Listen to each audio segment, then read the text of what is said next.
समान शब्द है, अपेक्षा और उपेक्षा। दोनों का अर्थ तो है देखना। आपने सही सुना, जी हाँ, देखना। अभी पता चलेगा आपको, किंतु इसमें भी भेद है।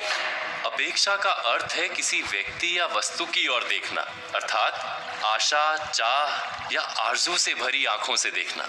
उपेक्षा का अर्थ है किसी व्यक्ति या वस्तु से औंधी दिशा में देखना, अर्थात कोई आशा या चाह ना रखना।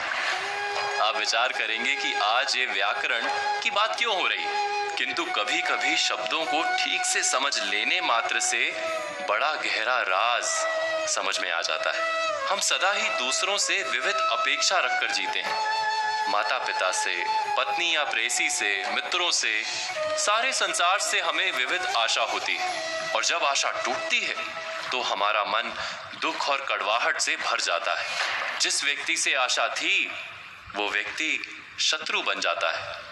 किंतु क्या आशा रखने से पहले हम उस व्यक्ति से अनुमति लेते हैं? पूछते हैं उससे कि क्या मैं आपसे ये आशा रख सकता हूं? नहीं। अर्थात हम वास्तव में दूसरे व्यक्ति को अपनी इच्छाओं से बांधने का प्रयास करते हैं, उसे बंधक या गुलाम बनाने का प्रयत्न करते हैं। ऐसा नहीं कि सामने वाला व्यक्ति प्रेम नहीं देता, पर हम चाहते हैं कि उसके प्रेम का तरीका भी हम निश्चित करें। फिर जब वो व्यक्ति स्वतंत्र हो जाता है, हमारी आशा पूर्ण नहीं होती, तो शत्रुता और बैर निर्मित हो जाता है। और विचित्र है कि जब कोई हमें बंधक बनाने का प्रयास करता है तो हम तिलमिला जाते हैं, विरोध करते हैं, किंतु दूसरों को बंधक बनाने का प्रयत्न फिर भी नहीं छोड़ते। क्यों ऐसा करते हैं ना? हम गहराई से विचार करेंगे तो तुरंत ही समझ में आएगा कि हम वास्तव में चाहते हैं कि हमारे जीवन का भार कोई दूसरा उठा ले। बस इतनी सी बात है। हमारे अंतर में आत्मविश्वास की कमी और आलस की अधिकता, यही है हमारी अपेक्षाओं का मूल कारण। क्या ये सत्य नहीं?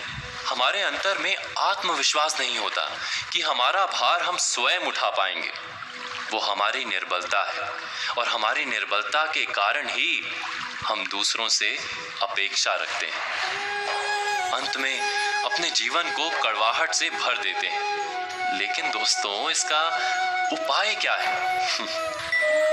जब हम स्वयं से अपेक्षा रखना आरंभ करते हैं तो आत्मविश्वास से भर जाते हैं और अपने मन बुद्धि से आलस या प्रमाद का नाश कर देते हैं। अर्थात दूसरों के बजाय स्वयं से अपेक्षा रखने के कई लाभ हैं। प्रथम, दूसरों का प्रेम, जो कभी हमारी अपेक्षा के तले छुपा हुआ था, वो स्पष्ट देखते हैं। दूसरों की स्वतंत्रता को हम मान्य कर लेते हैं, उनका प्रेम भी बढ़ता है। केवल स्वयं से अपेक्षा रखना, यही सुख प्राप्त करने का एकमात्र मार्ग है। इस पर चिंतन अवश्य कीजिएगा।